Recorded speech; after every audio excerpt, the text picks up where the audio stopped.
Hey guys, Matt, IronTrap Garage. Today we're doing a little update on the free tee. So we have been doing a ton of painting and cleaning of parts in the last handful of episodes. It's basically what it's been.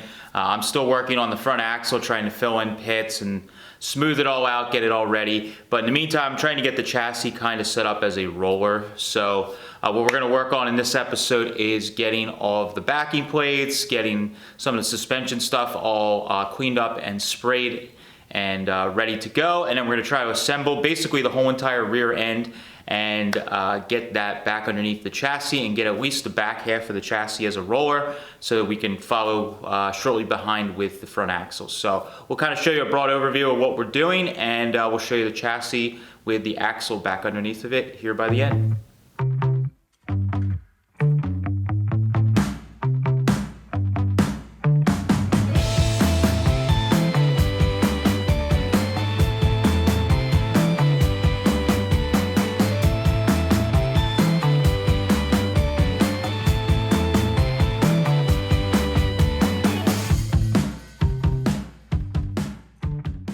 Matt started by coating all of the rear springs and brake parts in Eastwood Rust Encapsulator Platinum. He then used Eastwood's 2K ceramic chassis black to match the frame and other suspension components.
All right, so we got the rear on the table and we're gonna start putting the backing plates and everything together. I know for you guys who are just starting out with this stuff, if you're just getting into it, they are side specific. So if you clean them off really well, they will have an LR or RR, depending what it is. It might be hard to see there.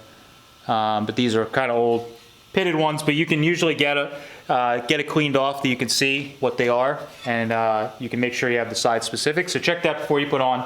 But we're gonna slide these on, and then we're gonna put our little grease cup on, and we can start assembling everything from there and building it up. But it's nice to have the rear up on a bench on some jack stands so that you can kind of work and you're not down on the ground working. So we'll get these all put together and get the drums slid on and move on to putting the spring together.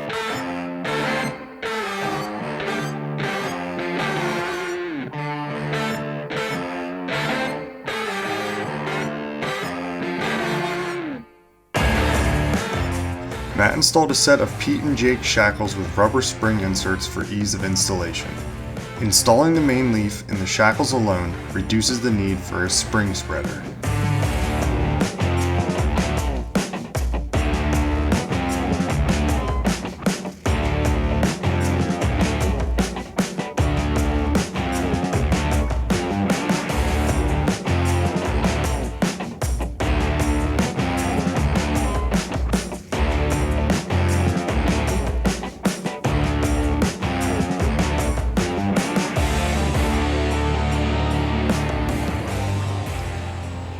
Because Matt is using original leaves to build the spring pack, he uses wheel bearing grease between each leaf to ensure there is no binding of the leaves under load.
Using a drift or dowel rod to center the leaves, Matt and crew pull the spring pack together using 2 medium-sized clamps.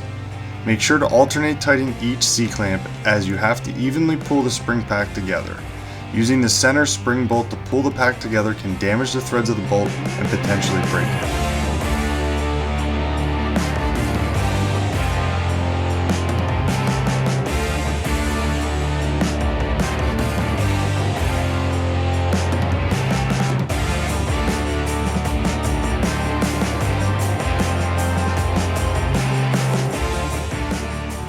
When using original hardware, it's best to always chase the threads before attempting to use.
Alright, so that was kind of an update on the free T frame and getting the rear section rolling. We had a lot of, I had a lot of just hang-ups with this video. So the first section of the video, I did some cleaning and painting of different parts. The first hurdle I had was I made a mistake when I was mixing up my chassis black paint. I did not shake it up enough. I made the mistake of not shaking the can fully, and because it's a ceramic, there's a lot of solids in it, and my first coat of paint was like mostly like gloss or clear or whatever that's in there, and it wasn't a lot of the pigment. And when I was done spraying all that stuff, you couldn't really quite tell at first, but the last like drop coat I did, as I went back around everything, I found that it left like a clear like gloss to it all that just looked kind of odd. So I ended up having to go back, scuff and reshoot a couple of the leaves because they were kind of looked funny. So got that all done, got the drums sprayed. We didn't really get a shot of that, but I sprayed all the drums, and I ordered up all the parts in the meantime while I was waiting for all this stuff to kind of come together. And when we were putting everything together, we didn't get a ton of shots of putting the actual brakes together because I had a nightmare with the hardware that I had. I have bins of old hardware, and the little, on these 3940 backing plates, they have adjusters in the top and they have adjusters in the bottom, and the bottom adjusters have little brass eccentric washers, or if you will call them that, adjusters that go in a hole in the brake shoes. As you turn them, it turns and pushes the bottom of the shoes out. Those are, again, brass. They get nicked really easily. They're supposed to be a tight, like slip fit, but be able to turn in the holes in the shoes. And then also they are like keyed, or there's a long hole that the bolts or adjusters that go through need to fit through very tightly. If they have any kind of crud, nicks, damage from just being thrown around over the years, the stuff will not fit together. We had a nightmare of trying to get those tight, get everything to lock in like it's supposed to. A couple times we tightened it down thinking it was right. It wasn't. The shoulder was catching. It put a little nick in the edge of the eccentric washer. Take it apart, file it. It was a nightmare. Luckily, I had a bunch of guys here to help me on Sunday service, and they two of us tackled one side, two of the other guys tackled the other side, and I can't thank all those guys enough for helping me get that done, because I probably would have given up for the afternoon after and worked on something else. But we got it all together. The one other hurdle that I found, we were going to finally put everything together. I ordered all my seals and wheel cylinders from my local Napa. So you guys that are doing this stuff, if you have a local Napa or one of the smaller parts stores, call them first actually, because I know you can get some of this stuff online, and in this day and age it is a lot easier to order online. I do it a lot, but I found in the past couple of cars that I've put together, fixed or built, I've been in a pinch and actually been on back order for ages with some of the online vendors, and I called up just on a whim a Napa locally here in town, and they were like, oh yeah, we have it. We have wheel cylinders. They're a day away for a 48 Ford. Sick. So got those. So I ordered all that stuff from Napa. I made the mistake of kind of reading online, because this is actually the first time I've done a wide 5 conversion like this with juice brakes and everything. That the rear grease seals are the same as a 42 to 48 drum. Thought they were the same. I was sure because it all fits the same rear. Well, it turns out the ones I got, the seal is actually smaller than these 38, 39 drums that I have. So we put everything together. There's no grease seal in the back. I have the bearing in, all greased up. So I'm going to order two of the correct seals, and should be able to get those tapped back in, and we're good to go. The rear spring went together really nicely. As you guys noticed, we put the main leaf on first. That's extremely important. If you guys don't have like a spring spreader, you don't always need fancy tools. I am a big proponent of that you do not need to have some kind of fancy tools. You can use it, do these rear spring packs actually by hand. So if you spread the main leaf out, put it into the shackles, you can build the spring from there using a dowel rod and some C-clamps, pull it all together, tighten it up, good to go. So that worked really well. Everything came together. I greased all those leaves up so they're nice and slippery, so everything bounces really nice. And it's pretty much all good to go. So what I need to do next is work on getting the front axle put together, and kind of doing the same process. Then we'll get the whole thing rolling. I'm also going to work on getting my pedal set blasted and painted. That's one of the last couple of things I need to do. Then once we do that, I can mount a master cylinder, run all our brake lines, bleed the brakes. So we'll show you some of that as we get to that point. And hopefully we will have the engine back here soon, and everything will just plop together, and we'll be doing burnouts shortly. So that's all I have for this one. I appreciate you guys following along. As always, we do videos on Tuesdays, Fridays, and Sundays. If you haven't subscribed, definitely give us a subscribe. We are getting near the end of this build, and we appreciate all you guys that have followed from the beginning, and hopefully will follow us all the way through the end and on to our next builds. Thanks, guys. Catch you later.